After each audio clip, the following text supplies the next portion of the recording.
That's quite a personal question, and you may or may not have wondered or worried about it. I'm guessing, though, that most people have asked themselves that at one time or another. How much difference do I make in this world? For all of us, our reading from 1 Peter suggests an answer to that question of human value. But of course, when you wonder what you're worth, you have in mind much more than whatever assets you own or money that you might be earning. What are you worth?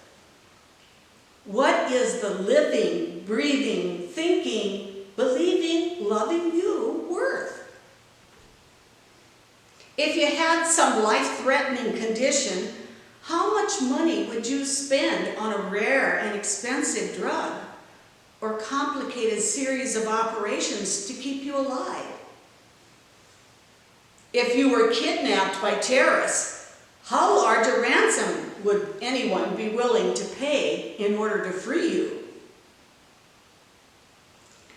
You're probably thinking that those things aren't likely to happen.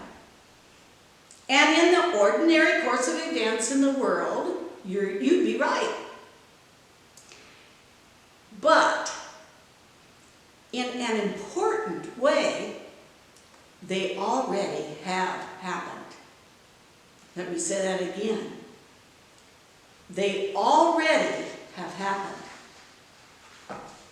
You and I, and all of us, have been infected with the deadly disease of sin. We have all been led astray by the temptations of evil and have wandered away from God and can't find our way back on our own. That has been the human condition since the beginning of time. It's what this Bible story, Adam and Eve and the serpent, which is really the story of all of us, is about. What are you worth to God? What does God think it's worth to bring you back into fellowship with himself?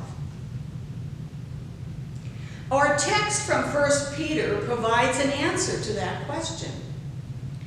You were ransomed from the futile ways inherited from your ancestors, not with perishable things like silver and gold, but with the precious blood of Christ, like that of a lamb without defect or blemish. The point is that to bring you back to fellowship with himself, God was willing to send his own Son into a world of sinners. And that Son of God willingly carried out his mission, suffering and dying on a cross. 1 Peter is a letter written for new converts to the Christian faith in the first century. Christ died and rose again for all people of the past, the present, and the future. Because God wants everyone to be blessed and everyone to be saved and to come to the knowledge of the truth.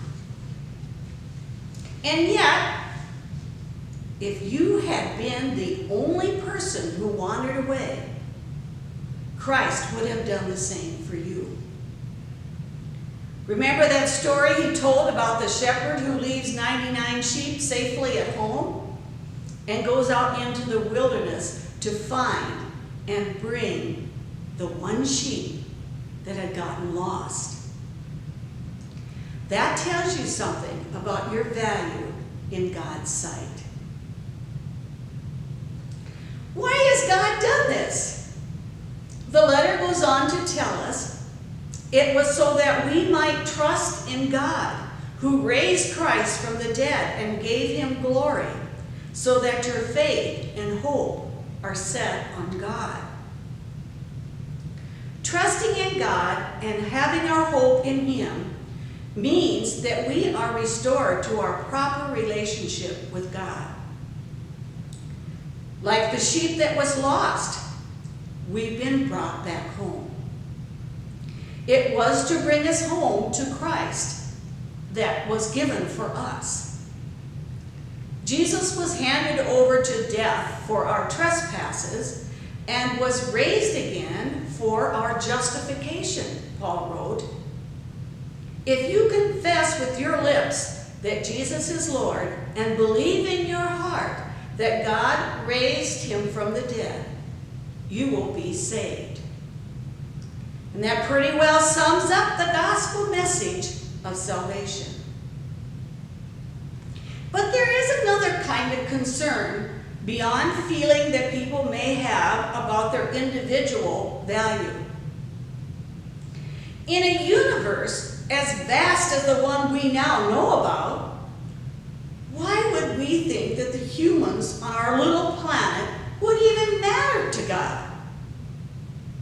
One of the psalmists, considering the moon and stars in the night sky, asked God, "What are human beings that you are mindful of them, mortals that you care for them?"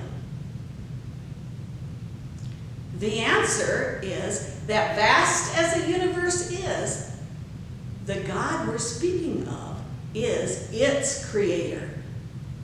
It is the creator who has given humans their place of honor, as well as responsibility here on earth.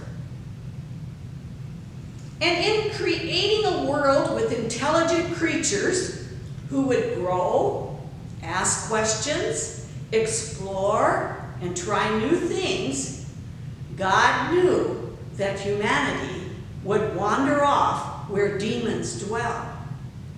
And if those words are familiar to you, like they were to me, they have been taken from Yulvasaker's warning cry. Sin did not come upon God unawares, and the cross of Christ is not God's plan B. It is part of plan A. He was destined before the foundation of the world, our text says. And you are a valued part of God's plan A. Amen. Let's hear from Warning Cry.